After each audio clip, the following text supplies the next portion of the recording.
અચ્છા, હવે પ્રશ્ન એવો ઉદ્ભવ્યો છે કે આજે આપણે અલગ અલગ ધાર્મિક વિધિઓ કરતા હોઈએ છીએ, એનો વૈજ્ઞાનિક મહત્વ શું? કે ઘણા બધા લોકો ધાર્મિક વિધિઓ ફક્ત પરંપરાથી ચાલતી આવી હોય કે કોઈ બ્રાહ્મણ છે કે કોઈ પંડિત છે કીધું હોય તો કરાવી દેતા હોય વગર સમજે. તો એનો વૈજ્ઞાનિક મહત્વ શું? અને એ ધાર્મિક વિધિઓમાં યજ્ઞ જે બહુ મોટો મહત્વ ભાગ ભજે છે, તો યજ્ઞનું આધ્યાત્મિક દ્રષ્ટિએ અને વૈજ્ઞાનિક દ્રષ્ટિએ શું મહત્વ?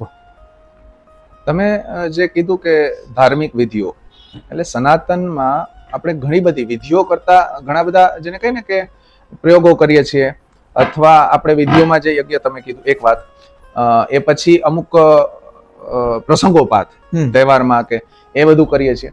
તો આ બધી વસ્તુઓ ધાર્મિકતા સાથે અને ભગવાન સાથે એટલા માટે જોડી દેવામાં આવી છે કે લોકો એને વળગી રહે. કેમ કે એમના સકારાત્મક જે પરિણામો છે અને પરિમાણો છે એ બહુ જ સરસ છે, પણ બધા જ એને વૈજ્ઞાનિક દ્રષ્ટિથી સમજી નહીં શકે. એટલે ભગવાન સાથે જોડી દેવામાં આવી છે કે ભાઈ આ ભગવાનને સંલગ્ન આ વિધિ છે અથવા તો આ કાર્ય છે, આ કરવાનું છે. એનાથી આધ્યાત્મિક અથવા તો ધાર્મિક શું લાભો થશે એને જોડી દેવાના આવ્યા છે. અને આ વસ્તુ થઈને એને અમલમાં પેઢી દર પેઢી લાવવામાં આવી છે. પણ વિજ્ઞાન એ ધર્મથી નવું છે, ધર્મ મૂળ છે. બરાબર. એની પાછળના કારણો વૈજ્ઞાનિક છે. તો વૈજ્ઞાનિક કારણો પણ છે. એમાંનું તમે જે પહેલું પૂછ્યું કે ભાઈ યજ્ઞ એટલે આપણે હવન કરીએ છીએ, શું કામે કરીએ છીએ? હવે હવનમાં સામાન્ય રીતે આપણને જે આધ્યાત્મિક પેઢી દર પેઢી જે શીખવામાં આવ્યું છે, શું શીખવામાં આવ્યું છે કે ભાઈ હવન કરો એટલે તમને બળ, બુદ્ધિ, ધન, વૈભવ, ઐશ્વર્ય, સ્વાસ્થ્ય, નિરોગીપણું આ બધું જ મળે, પ્રાપ્ત થાય. બીજું આધ્યાત્મિક ઉન્નતિ થાય. એનાથી ઉપરાંત દેવી શક્તિઓને તમે પ્રસન્ન કરી શકો, પ્રભાવિત કરી શકો, અને એના આશીર્વાદ તમને મળે. આવું એક છે. અને યજ્ઞમાં આપણે સમય શું કરતા હોઈએ છીએ કે ભાઈ કાષ્ટને આપણે અગ્નિથી પ્રગટાવીએ અને અમુક દ્રવ્યો હોમીએ. હવે વૈજ્ઞાનિક વાત કરું તમને. વૈજ્ઞાનિક રીતે જોવા જઈએ તો તમે ખાલી એક જ વસ્તુનો મને જવાબ આપો કે માની લો કે આપણે કોઈ જગ્યાએ અગ્નિ પ્રજ્વલિત હોય અને મરચું નાખીએ એમાં, લીલું કે સૂકું, શું થાય? ચારે તરફ છીંકો આવે, તમે રહી ના શકો એ જગ્યાએ. બરાબર છે.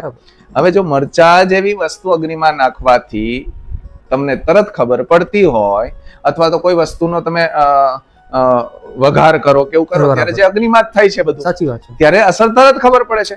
તો આ બધા જે સમિધો હોમાય છે, એમાં દ્રવ્યો હોમાય છે, જવ છે, તલ છે, ચોખા છે, કે પછી અમુક જેને કહેવાય કે સ્પેશિયલ દ્રવ્યો છે કે ભાઈ ખીરનો હોમ કરીએ છીએ, ક્યારેક આપણે લાડુનો હોમ કરીએ છીએ. આ બધી જ વસ્તુનું વૈજ્ઞાનિક મહત્વ છે.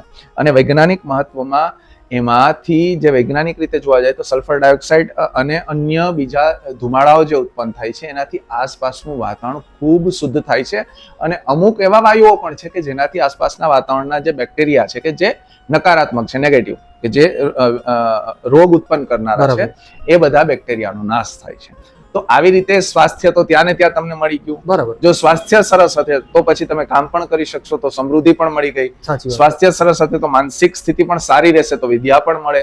અને આવી જ રીતે દૈવીય શક્તિઓ તમારા પર પ્રસન્ન રહે. આ એક પ્રકૃતિ ને ધ્યાનમાં રાખી, પ્રકૃતિને સાક્ષી રાખી અને પોતાના માટે જ થતી પ્રક્રિયા છે. તો ભાઈ યજ્ઞની સાથે આપણે અગ્નિની વાત કરી, તો અગ્નિ સાથે આપણો દીવો જે આપણે પૂજા વખતે કરીએ છીએ એ પણ બહુ સારી રીતે, અને દરેક પૂજા વિધિમાં દીવો હોય છે. એના વગર આપણી કોઈ પૂજા વિધિ ફરજિયાત છે. જેમ ગણેશજી ફરજિયાત છે, તે દીવો ફરજિયાત છે અગ્નિની સાથે. તો એનું પણ આપણે એક વૈજ્ઞાનિક ઉદાહરણ લઈએ તો બહુ સારું. હવે દીપક એટલે જે હવનમાં પ્રજ્વલિત થાય છે અગ્નિને આપણે સનાતનમાં દેવ માન્યા છે.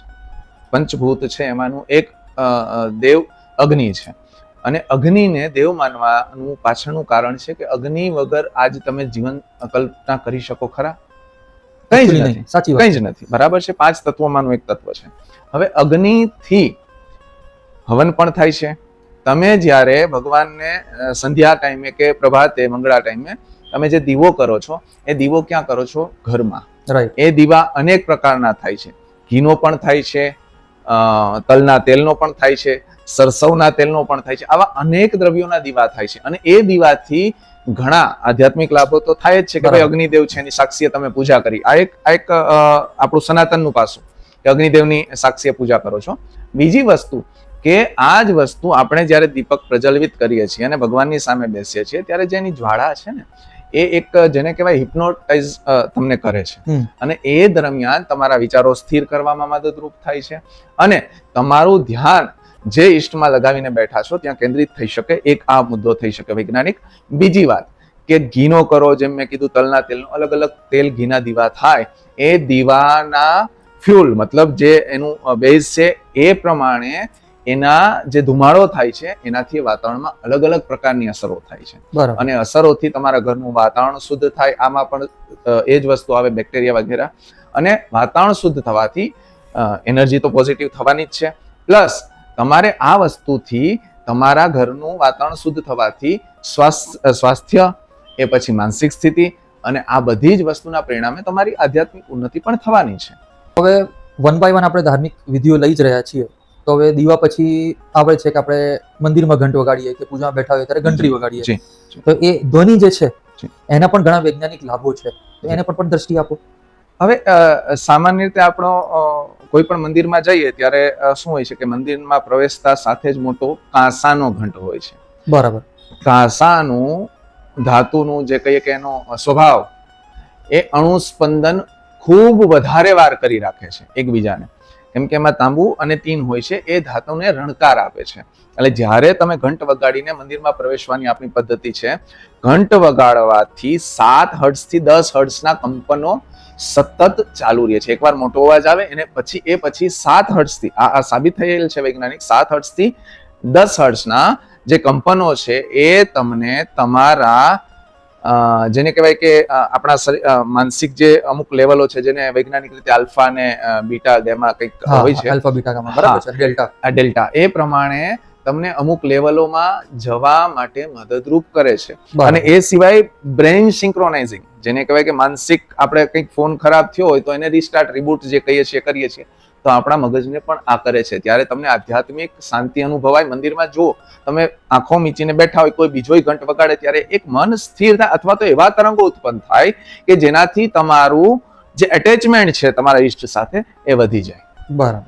તો આ તરંગ જેને કહેવાય વેવ થેરાપી છે, એ પણ આપણા આધ્યાત્મિક સનાતન ધર્મમાં એ આપવામાં આવી છે. કારણ કે શું કે ભગવાન રાજી થાય ઘંટ વગાડવાથી. રાજી આટલા માટે થાય કે તમે એટેચ થાવ.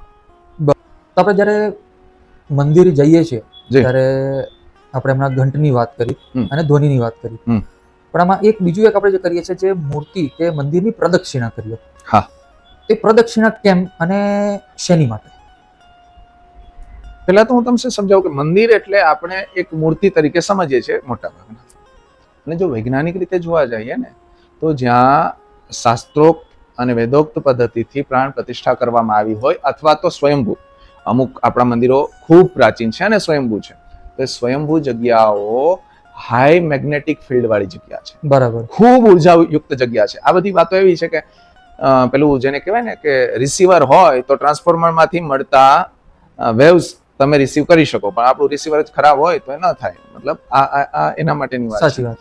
તો એ ખૂબ મોટી ઉર્જાવાન જગ્યા છે અને એ જગ્યા ઉપર તમે જઈને જ્યારે પ્રદક્ષિણા કરો છો ત્યારે એ પ્રદક્ષિણા દરમિયાન એ મેગ્નેટિક ફિલ્ડના વેવ્સ તમારા પોતાના શરીરના વેવ્સ સાથે સંક્રમણ કરી અને એક સરસ વાતાવરણ ઊભું કરે છે કે જે તમારા આધ્યાત્મિક અને માનસિક લેવલને સંતુલિત કરીને અને વિકાસના માર્ગે પ્રશસ્ત કરે છે. પણ એક વસ્તુ જે હું આમાં ઉમેરું જી, અને જે બહુ મહત્વની છે કે પ્રાણ પ્રતિષ્ઠિત થયેલા જી પદ્ધતિસર જી, કાં તો પૌરાણિક અને કાં તો સ્વયંભૂ, આ 3 જ પ્રકારના મંદિર જ્યાં પ્રદક્ષિણા તમને ફળે, ગમે ત્યાં ઠોકી બેસાડેલા મંદિરની પ્રદક્ષિણા તમને કદાચ ના ફળે, કેમ કે ત્યાં મેગ્નેટિક વેવ જ નહીં મળે તમને. હવે એમાં 2-4 વસ્તુઓ છે, હું તમને કહું. લો ચુંબક હોય તો અમુક જે આપણે જેને કહીએ છીએ કે ઔદ્યોગિક મતલબ ઇન્ડસ્ટ્રીયલ લો ચુંબકો એ ખૂબ પાવરફુલ હોય, એને અમુક પ્રક્રિયાઓમાંથી પસાર કરીને બનાવેલા હોય. સાદા આપણે જે સ્પીકરમાંથી નીકળતા લો ચુંબકો એનાથી ઓછા પાવરના હોય, પણ એમાં ફિલ્ડ તો હોય જ. તમે સમજો છો, કોઈ પણ પ્રતિમા અથવા તો લિંગ અથવા તો યંત્ર ને જ્યારે આકાર મળે છે ત્યારે એમાં સ્વયંભૂ જે ચૈતન્ય છે એટલું તો થવાનું જ. એ પછી લોકોની ભાવના દ્વારા ભાવ ચૈતન્ય થવાનું છે અને જે તમે આપણે વાત કરીએ છીએ એ ઉચ્ચ કક્ષાની વાત છે કે જે સ્વયંભૂ છે ઉત્પન્ન, એ તો શુદ્ધ ચૈતન્ય છે, એના મેગ્નેટિક ફિલ્ડની તો વાત જ ન કરી શકાય. અને એ પછીથી જે આપણે જાતે જ પ્રાણ પ્રતિષ્ઠિત કર્યા હોય અને જેને કહેવાય કે ખૂબ સારી દ્રષ્ટિએ આધ્યાત્મિક અને વેદોક શાસ્ત્રોક દ્રષ્ટિએ કર્યા હોય તો એનું અલગ મેગ્નેટિક ફિલ્ડ હોય છે. પણ એવું ન કહી શકાય કે બાકીના મેગ્નેટિક ફિલ્ડ નથી હોતા, હોય છે. બરાબર. તો પછી તો તમારા ઘરના મંદિરમાં પણ તમે જ્યારે ભાવથી પૂજા કરો છો અને અમુક વર્ષોથી પૂજા થતી હોય તો ત્યાં પણ ચૈતન્ય ગણી શકાય. ગણી શકાય ને, એ તો ખૂબ ચૈતન્ય હોય, કારણ કે તમારો પોતાનો ભાવ છે. બરાબર. તમારા ભાવ પ્રમાણેના ભગવાન છે, તમારી પેઢીઓથી પૂજાતા દેવ. બરાબર. અને એ તમારા જ લોહી, પેઢીઓ એટલે તમારું જ લોહી કહેવાય, તમારા જ લોહીના ભાવ દ્વારા સંચિત છે. તો એની તો ઉર્જા એ તમારા માટે જ કાર્ય કરવાની છે.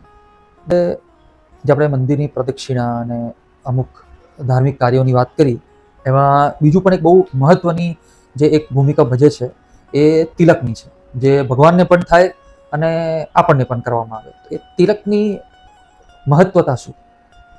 તિલક માટે તો એક સરસ વાક્ય છે, મેં ઘણી વાર કહું છું કે કોઈને નાત ખટકે છે, કોઈને જાત ખટકે છે, અમને તો સંકુચિત દ્રષ્ટિ તણાવ ઉત્પાત ખટકે છે. નથી એ ધર્મોના ટીલા, કલંકો છે મનુષ્યના, વિરાટોના લલાટે અલ્પતાની ભાત ખટકે છે. આ કોઈ જેને કહેવાય કે વિચારક અથવા ફિલોસોફિકલ વાત છે, પણ ખરેખર તિલક કરવું એ ધાર્મિક દ્રષ્ટિએ એટલું જ મહત્વનું છે. અને ધાર્મિક દ્રષ્ટિ કરતા વૈજ્ઞાનિક દ્રષ્ટિએ ખૂબ મહત્વનું છે. વૈજ્ઞાનિક દ્રષ્ટિએ આપણે જોવા જઈએ તો શરીરના જે 7 ચક્રો છે અને જે તિલક કરવાની જગ્યા છે કપાળ, ભાલ, એ જગ્યાએ આપણું આજ્ઞા ચક્ર હોય છે. રાઈટ. આજ્ઞા ચક્રે સામાન્ય રીતે મોટા ભાગે તિલક કરવામાં આવતું જે સામાન્ય લોકો દ્વારા, બાકી તો અનેક પ્રકાર તિલક થાય છે, પણ મોટા ભાગે ચંદન અને કુમકુમનું તિલક હોય છે. ચંદન એની શીતળતા માટે પ્રખ્યાત છે, એટલે તમારા આજ્ઞા ચક્રને એક્ટિવેટ કરવા માટે, જો એ એક્ટિવેટ થાય તો ઘણું બધું પાર પડી જાય. તો એ એક્ટિવેટ કરવા માટે સતત તમારું ધ્યાન આજ્ઞા ચક્ર ઉપર રહે, એટલા માટે ચંદન શીતળતા આપે છે. અને જો કુમકુમનું તિલક કરીએ તો કર્ક્યુમિન નામનું એમાં જે તત્વ રહેલું છે એ તમારા એન્ટીસેપ્ટિક ગુણ ધરાવે છે. કર્ક્યુમિન છે, બરાબર. તો એ તમારા એન્ટીસેપ્ટિક, આમ જોવા જાય તો કુમકુમ બને છે હળદરમાંથી, તો હળદર પોતે એન્ટીસેપ્ટિક છે. રાઈટ. તો એ તમારા શરીરને આ ગુણો દ્વારા તમને સ્વસ્થ રાખવામાં, માનસિક અને શારીરિક બંને તરફે એ ખૂબ મોટો ભાગ ભજવે છે. તો તિલકનું આવી રીતે મહત્વ છે. હવે આ બધામાં એક વધુ મહત્વનો એક વિષય વ્રત અને ઉપવાસનો પણ છે કે કોઈ અમુક તિથિ હોય કે અમુક વાર હોય તે વખતે અચૂક આપણા ધર્મમાં લોકો વ્રત રાખતા હોય છે.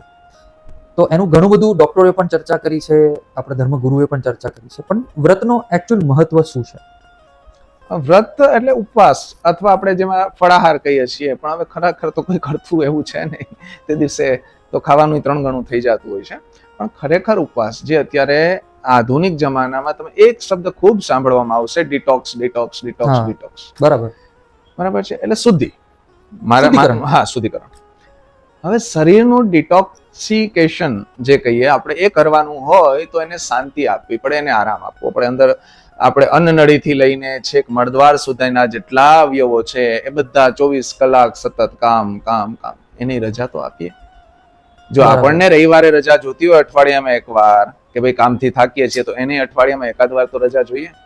એકાદ વારમાં એક ટાઈમે રજા આપી દો ને ભાઈ. સાચી વાત છે. તો પોતે પોતાની રીતે રિપેર થઈ શકે. આપણે તો અંદર જઈને કંઈ પેલા જેવું તો નથી કે ભાઈ તમારી ગાડી ખરાબ થઈ તો સર્વિસ સેન્ટર મૂક્યા અને બધું જોઈ દઈએ. એને પણ સેલ્ફ રિપેરેબલ છે, તો એ રિપેર થાય અને તમારા શરીરને ફરીથી પાછા મજબૂતીથી આગળ વધવા માટે. અને આ બધું કરવામાં સરવાળે સ્વાસ્થ્ય. આપણા જૂની કહેવાતો પ્રમાણે પહેલું સુખ તે જાતે નર્યા. જો આ જાતે નરવા હસવું, આપણે જાતે સ્વસ્થ હશું, તો કંઈ પણ વસ્તુ આપણા માટે અશક્ય નથી. એટલા માટે જ આ બધી જ જેટલી આધ્યાત્મિક પ્રવૃત્તિઓ છે, જેટલી ધાર્મિક પ્રવૃત્તિઓ છે, બધી જ કરવા પાછળનો પહેલો કારણ સ્વાસ્થ્ય છે. તો એમાં જ આ વ્રત પણ આવે છે, ઉપવાસ જેને કહીએ, ફળાહાર કહીએ. તો એ ફળનો આહાર કરીને કરવાની પદ્ધતિ છે. આ ધાર્મિક વિધિઓમાં આપણે એક વસ્તુ જે સતત ચાલતી હોય છે એ છે મંત્ર ઉચ્ચાર, જેના વગર કોઈ પણ વિધિ અશક્ય છે આજની તારીખમાં. તો મંત્ર ઉચ્ચાર જે શબ્દ છે એ અને એની મહત્વતા એની પર આપણે થોડુંક આજે ચર્ચા એ કરીએ. આપણે તમે મંત્રનું જુઓ તો મંત્ર બે રીતે થાય છે. એક તો ઉચ્ચારણ દ્વારા, બરાબર. કે જે સ્પષ્ટ ઉચ્ચાર તમને સંભળાય અને આસપાસના વાતાવરણમાં સ્પંદિત થાય, અને એક હોય છે માનસિક, જે ગુરુ મંત્રો વગેરે હોય છે તો માનસિક જપ થાય છે. બરાબર. તો માનસિક જપ સમયે એ તમારા અંદર એમના જે તરંગો છે, જે ધ્વનિ તરંગો, એ તમારા અંદર ઉતરીને અંદરના જે તમારા સ્ટ્રક્ચર, બોડી સ્ટ્રક્ચરને એ એટલું સ્પંદિત કરે કે એ લેવલના તમને ત્યાં સુધીના સ્પંદનો આવે અને આધ્યાત્મિક ઉત્થાન માટે મદદરૂપ થઈ શકે. સ્વાસ્થ્ય સાથે, જે હમણાં આપણે વાત કરી કે સ્વાસ્થ્ય એમાં મૂળ આવે છે. એ સિવાય જે આપણે મોઢેથી ઉચ્ચ ધ્વનિએ મંત્રોચ્ચાર કરતા હોય છે, ઘણી જગ્યાએ તમે સાંભળ્યું પણ હશે કે 24 કલાક ધૂન ચાલુ હોય છે અને ત્યાં લોકો દ્વારા. હવે એ બધું જ તમે હું તમને કહું ને કે શબ્દ જ બ્રહ્મ છે. બરાબર. અને આના કરતા આગળ કહું, અક્ષર જ બ્રહ્મ છે. જે આપણે બારાક્ષરી છે એના જે 26 અને પ્લસ આપણે મૂળાક્ષર, વ્યંજનો અને સ્વરો બે મેળવીને બધા જ અક્ષરો પોતે મંત્ર છે. બધા અક્ષરો મંત્ર છે. બરાબર. અને એને જેમ જેમ એની જરૂરિયાત પ્રમાણે, હવે આપણે સામાન્ય હું તમને વાત કહું કે આપણે બટેટા છે, તો બટેટા ફ્લાવર સાથે પણ થાય, ફ્લાવર બટેટાનું શાક એ અલગ વસ્તુ થઈ ગઈ. કોબીજ બટેટા થાય, રીંગણા બટેટા થાય, પછી પેલું શું કે વટાણા બટેટા થાય, અલગ અલગ પ્રકારના છે. ક્યારેક ઊંધિયું કરીએ તેમાં બધું શાક આવે. બરાબર. તો આ અક્ષરનું કામ પણ આ જ છે. જેવી જેની ઉપયોગિતા, જેવો જેનો ઉપચાર, કેમ કે એ બધા જ ધ્વનિથી અલગ અલગ તરંગો ઉત્પન્ન થાય છે અને અમુક તરંગો સાથે મેળવી અને એને અમુક પ્રયોગો માટે ઉપયોગમાં લેવામાં આવે છે અને આ રીતે મંત્ર બને છે. અને એ જ મંત્રના ઉચ્ચારણ સમયે એ ધ્વનિ તરંગો તમારા માટે અને તમારી આસપાસની વાતાવરણ માટે કાર્ય કરે છે. આ વૈજ્ઞાનિક પદ્ધતિ છે. બરાબર. આપણે પ્રકૃતિને, આપણા વેદોમાં, શાસ્ત્રોમાં પ્રકૃતિને માનું સ્વરૂપ આપવામાં આવ્યું છે અને પ્રકૃતિમાં ઘણા ટાઈપના ઝાડ, પાંદડા, છોડ થતા હોય છે. એમાં એક મહત્વનું છોડ છે તુલસી. જી. અને એમનું પૂજન પણ કરવામાં આવે છે. અમુક તિથિઓ પણ છે સ્પેશિયલ, જેમના પૂજન ને બધી રીતનું ધર્મ કાર્યો કરવામાં આવતા હોય છે. તો એની મહત્વતા આજે આપણે વાત કરીએ. એક જૂની તમે કહેવત સાંભળી હશે કે જેને ઘર તુલસીને ગાય એને ઘર વેદ કદી ન જાય. આ બે, એક પ્રાણી અને એક વનસ્પતિ, એને દરેક પ્રાણીઓમાં એ પ્રાણીને અને દરેક વનસ્પતિમાં એ વનસ્પતિને ઉચ્ચ સ્તરે મૂકવામાં આવેલ છે. એટલા માટે કે તુલસી જેટલું એન્ટીઓક્સિડન્ટ, એન્ટીસેપ્ટિક અને એન્ટી એલર્જીક બધી જ વસ્તુ, તમામ ગુણો તુલસીમાં છે. મને નથી યાદ કે કોઈ એવો રોગ માનવ શરીરમાં થતો એવો કોઈ રોગ બાકી હોય કે જેમાં તુલસી ઉપયોગી ના હોય. બરાબર. એટલે એને માતાનો દરજ્જો. માતા કોણ હોય? કે તમારા દરેક દર્દ એ કંઈક સોલ્યુશન હોય એમની પાસે. તો આ તુલસીને પણ માતાનો દરજ્જો છે અને ભગવાન વિષ્ણુને પ્રિય છે. રાઈટ. વૈજ્ઞાનિક રીતે લોકો નથી માનતા તો ધાર્મિક રીતે માને. તો એ ધાર્મિકતા સાથે જોડેલ છે કે ભગવાન વિષ્ણુને પ્રિય છે અને એની આસપાસ ઘરમાં રાખવાથી, ખાલી ઘરમાં તુલસીનો છોડ રાખવાથી પણ આસપાસની હવા એના મેળે શુદ્ધ થાય છે. અત્યારે જે આપણે બજારમાંથી એર પ્યુરિફાયર લઈ આવીએ છીએ, આ કુદરતી એર પ્યુરિફાયર છે કે જેનાથી આસપાસનું તમામ વાતાવરણ શુદ્ધ કરે છે અને એના પાનનું સેવન, એના મૂળનું સેવન, એની ડાળીઓનું સેવન, બધા અલગ અલગ પ્રકારે અલગ અલગ રોગોમાં ખૂબ કામ આવે છે. હવે આપણે શાસ્ત્રમાં જ્યારે મંથન થયું ત્યારે ઘણા બધા રત્નો એમાંથી નીકળ્યા હતા. એમાંનું એક રત્ન છે શંખ. જી. આપણે શંખની મહત્વતા પર વાત કરીએ. શંખ ક્યારેય તમે કોઈને વગાડતા અથવા તો સાંભળો એ દરમિયાન તમારો અનુભવ જાતે જ અનુભવી શકશો કે એ જે ધ્વનિ તરંગો હોય છે, મારા અંદાજે 200 હર્ટ્ઝથી 400 હર્ટ્ઝની આસપાસના ધ્વનિ તરંગો હોય છે, પણ એટલા પાવરફુલ હોય છે કે આસપાસના વિસ્તારમાં જ્યાં સુધી સંભળાય ત્યાં સુધી. શંખની ઉત્પત્તિ કરનાર સમુદ્ર છે. સમુદ્રમાંથી ઉત્પન્ન થયેલ છે. સાચી વાત છે. અને એ સમુદ્રમાંથી ઉત્પન્ન થયેલ છે એટલે સમુદ્રનું તો સંતાન કહેવાય. એના ધ્વનિ તરંગો એટલા નિર્મળ હોય છે અને એટલા શુદ્ધ હોય છે. અચ્છા, એના કરતા વગાડવાવાળાને એટલું ખૂબ એમાં જોર લગાવવું પડે છે. એટલે ફેફસા, રાઈટ, જે શરીરમાં ફેફસા પોતાના એટલા પાવરફુલ અને મજબૂત થાય છે કે શંખ ધ્વનિ તમે પ્રભાતે પણ સાંભળતા હશો, સંધ્યાકાળની આરતીમાં પણ સાંભળતા હશો. આ શંખ ધ્વનિથી બે કામ થાય છે. વગાડવાવાળાના તો સ્વાસ્થ્ય ઉપર અંદરથી જ અસર થાય છે, ફેફસા પાવરફુલ થાય છે અને એના ધ્વનિથી ધ્વનિ તરંગો. અને સાંભળવાવાળાને એક પાછી આમાં જ વેવ થેરાપી આવી, વેવ થેરાપીનો ખૂબ મોટો લાભ મળે છે. એટલા માટે એ શંખને આપણે વૈજ્ઞાનિક રીતે પણ આ રીતે મહત્વ આપ્યું છે. સરસ. હવે આપણે ગ્રહોમાં, જે આપણે ગ્રહોના આધિપત્ય, નવગ્રહમાં એમાં સૂર્ય, જેને આપણે સૌથી સર્વોચ્ચ માનીએ છીએ, એમની પૂજા વખતે આપણે સૂર્ય નમસ્કાર કરતા હોઈએ છીએ. એ આજકાલ ઘણા બધા હવે એમની પોતાની એક્સરસાઇઝમાં લઈ લીધું છે. પણ સૂર્ય નમસ્કાર કેમ અને કઈ રીતે થાય અને એના લાભ શું એ બહુ ઓછાને ખબર હોય છે. ગૂગલ પર સર્ચ કરો મળી જાય, પણ આધ્યાત્મ રીતે એને સમજવું બહુ જરૂરી છે. હવે આમ જોવા જાય ને તો પ્રત્યક્ષ દેવ, આપણે પ્રતિમાઓની તો પૂજા કરીએ છીએ, પણ પ્રત્યક્ષ આવીને કોઈ એમ કે મેં ભગવાનના દર્શન નથી કર્યા, ઘણા એવા કહેતા હોય છે, પણ યાર સૂર્ય ભગવાન નથી. સાચી વાત છે. રોજ જોઈએ છે. જળ પાણી ભગવાન નથી, એ દેવ છે. ચોક્કસ. અગ્નિ ભગવાન નથી, એ દેવ છે. જે પ્રત્યક્ષ દેવો છે એનો લાભ પણ આપણને પ્રત્યક્ષ મળે જ છે. વૈજ્ઞાનિકો સ્વીકારે છે કે વિટામિન ડી સૂર્યપ્રકાશ સિવાય કોઈ જગ્યાએથી મળતું નથી. બરાબર છે. એ તમે કદાચ માનવ સર્જિત એટલે કે આર્ટિફિશિયલ બનાવો તો પણ એ શરીરમાં ખૂબ એ પ્રમાણમાં ન ટકે કે જેટલું સૂર્ય દ્વારા જે આપણા શરીરે ખુદ બનાવેલું હોય એ તમને સપોર્ટ. તમે વિટામિન ડી ડાયરેક્ટ લઈ પણ નથી શકતા. વિટામિન ડી ની ગોળી સાથે તમારે કેલ્શિયમ કે સૂર્યપ્રકાશ ફરજિયાત છે જ. વિટામિન સી અને કેલ્શિયમ આ બે હોય તો જ તમારું વિટામિન ડી બને, કારણ કે શરીર બનાવવાનું. એક્ઝેક્ટલી. વિટામિન ડી તમે ડાયરેક્ટ ગોળી લેશો તો કોઈ ફાયદો છે જ નહીં, કે ટકી જ નહીં. જી. એટલે સૂર્ય પર જ આપણે ટકીએ. હા, એ વધારે સારું. એટલે પ્રત્યક્ષ દેવ છે. પ્રત્યક્ષ દેવ જે છે, પ્રત્યક્ષ દેવને પ્રત્યક્ષ પરચા મળશે, પ્રત્યક્ષ લાભાલાભ થશે. સાચી વાત. સૂર્ય નમસ્કાર વખતે બે કામ થાય છે. એક તો સૂર્યનો સીધો પ્રકાશ તમારા શરીર ઉપર પડે છે, એટલે શરીર વિટામિન ડી ઉત્પન્ન કરવાનું કામ કરે છે. બીજું કે સૂર્ય નમસ્કારના 12 ઓમ સૂર્યાય નમઃ, ઓમ ભાનવે નમઃ, ઓમ ખગભૂષણ, આ મંત્ર બોલતા બોલતા 12 નામ સૂર્યના બોલતા બોલતા 12 જે પોઝિશન કરીએ છીએ આપણે યોગની, એ 12 પોઝિશન બીજું કંઈ જ ન કરો, આટલું જ કરો તો પણ શરીર માટે ખૂબ ફાયદા. આમાં બધા જ ઘણા બધા ભુજંગાસન પણ આવી જાય છે. આ ઘણા આસનો એક સાથે આમાં આવી જાય છે. હવે આ કરવાની સાથે એક તો શરીરની કસરત થાય છે અને વિટામિન ડી ઉત્પન્ન થાય છે. તો એક સાથે 2-3 લાભ થઈ ગયા. ત્રીજી વાત કે સૂર્યપ્રકાશથી પ્રકાશ હંમેશા અંધારા કરતા પ્રકાશ. આપણે ઘણી વાર નથી કહેતા કે મકાન જોવા જાય તો હવા ઉજાસ વાળું. શું કામે? જ્યાં હવા અને ઉજાસ હોય ત્યાં જે બેક્ટેરિયા નુકસાન કરતા વિષાણુ હોય એ રહેતા નથી. એટલે તમારા શરીરમાં ચામડીના કોઈ પણ રોગો રહેવા દેશે નહીં. અને આ ઉપરાંત સૂર્યને જળ ચડાવવાનું, સૂર્યને અર્ઘ્ય આપવાનું પણ મહત્વ છે.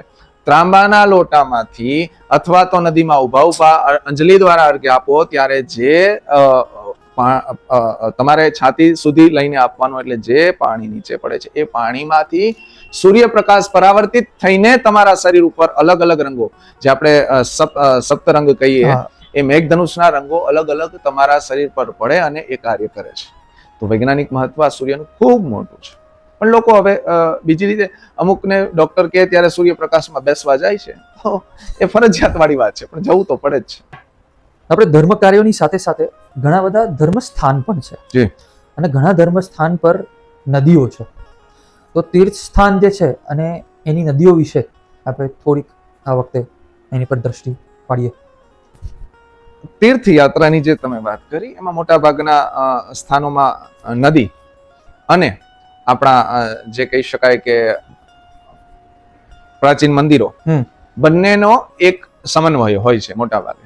બરાબર. અને નદીઓ આપણી પૌરાણિક, જે ગંગા, યમુના, ગોદાવરી, મતલબ અલગ અલગ જે નદીઓ પ્રાચીન છે એના કાંઠે જ મોટા ભાગના તીર્થસ્થાનો જે સ્વયંભૂ પણ છે અને અમુક પ્રાણ પ્રતિષ્ઠિત છે. બરાબર. તો એ બંનેનો લાભ, એક તો જે આપણે અગાઉ પણ હમણાં ચર્ચા થઈ એ પ્રમાણે કે મંદિરમાં જે હાઈ ક્વોલિટીનું જે વાઇબ્રેશન્સ હોય છે, જે મેગ્નેટિક ફિલ્ડ હોય છે, એનો લાભ તો મળવાનો જ છે. બરાબર. અને તીર્થયાત્રામાં તમે જ્યારે જાઓ ત્યારે તમારા વિચારો, તમારા જે તમારા ઘરના વાતાવરણ છે એમાંથી બહાર નીકળીને અલગ વાતાવરણમાં આવો છો ત્યારે એ અલગ ફેરફાર થાય છે.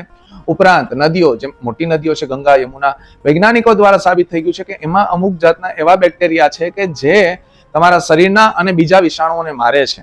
એ ઉપરાંત તમારા રક્ત શુદ્ધિ કરે છે એવા પણ મતલબ અમુક શરીરના જે ચામડીના રોગો હોય છે નદીમાં સ્નાન કરવાથી પણ મટી જાય છે. એટલે આ આપણે આધ્યાત્મિક આપને ફળ સ્વરૂપે કે ભાઈ આ તીર્થ સ્નાનમાં સ્નાન કર્યું તીર્થ સ્થાન જઈને, તો એ પ્રમાણે આપણને એના વૈજ્ઞાનિક લાભો પણ મળે છે અને આપણે એને આધ્યાત્મિક અને ધાર્મિક વાતો સાથે જોડી દીધેલ છે. આપણે ઘણી બધી પ્રકારની પ્રવૃત્તિઓ કરતા હોઈએ છીએ, ઉત્સવો કરતા હોઈએ છીએ, અને એમાંનું એક મહત્વનું ઉત્સવ એ છે નવરાત્ર. જી. જેમાં ગરબો પણ થાય છે અને એમાં નૃત્ય પણ કહેવાય, કેમ કે ડાન્સના કે ઘણા બધા પ્રકાર છે. તો નવરાત્રને, ગરબાને અને નૃત્યને આપણે સાથે અધ્યાત્મ રીતે જોડવું હોય તો એને કઈ રીતે જોડીએ? હું અત્યારના ડિસ્કો ડાન્સ વાળા વાતાવરણને તો કદાચ એ થતું હશે, એમાંથી મને ખબર નથી, પણ ખરેખર નવરાત્રી એટલે શક્તિ આરાધનાનો પર્વ કહેવાય છે. બરાબર. એમાં તમામ વસ્તુ, આપણે જે ચર્ચા થાય છે તમામ વસ્તુ એમાં આવૃત છે. મંત્રોચ્ચાર છે, પૂજા આરતી છે, ઘંટારવ છે, અને ઉપરાંત શારીરિક જે કસરત કહી શકાય એ પણ છે. આની સાથે સાથે જે આપણે હમણાં વાત થઈ કે ઉચ્ચ ધ્વનિનો મંત્રોચ્ચાર, માતાજીના ગરબા ગાઈએ છીએ, માતાજીને જે ગુણગાન ગાઈએ છીએ એ મંત્ર સ્વરૂપ જ છે. અને જે પહેલા ખરેખર વાત હતી કે જેટલા નૃત્ય કરતા હોય, ગરબા કરતા હોય, એ લોકો પોતે ગાતા જાય અને ગરબા લેતા જાય. બે વસ્તુ થાય, તો તમારી શારીરિક કસરત થવાની છે, બોડી એક્સરસાઇઝ, સાથે તમે ચાલતા ચાલતા અથવા જે ગરબા લેતા લેતા તમે બોલો છો તો તમારે ફેફસાને વધારે બળ પડવાનું છે. બળ પડવાના કારણે તમારા ફેફસા હંમેશા મજબૂત થતા જશે. અને આ મોટામાં મોટી કસરતો છે. અને આ કસરતો મોટા ભાગે તમે જોજો, આ બધી જ પ્રવૃત્તિઓના ઋતુઓ પણ નક્કી છે. અને ગરબાઓ મોટા ભાગે શારદીય નવરાત્રીમાં થાય કે જ્યારે ન હોય ખૂબ ઠંડી, ન હોય ખૂબ ગરમી, અને એક સમશીતોષ્ણ વાતાવરણ હોય, અને ત્યારે આ કસરત થાય. અને એ પણ રાત્રિના સમયે થાય, જેથી વાતાવરણ પણ ઠંડક હોય, તમારા શરીરને ઉષ્ણ તાપમાન ન નડે અને સરસ રીતે તમારા શરીરને કસરત મળે. તો આ વૈજ્ઞાનિક દ્રષ્ટિએ તો નવરાત્રી ખૂબ જ મહત્વનો એક પર્વ છે. પણ અત્યારે તો લોંગેસ્ટ ડાન્સ ફેસ્ટિવલ કરીને એને કહેવામાં આવ્યો છે. તો કરે છે, છતાંય પ્રવૃત્તિ તો શારીરિક થાય જ છે.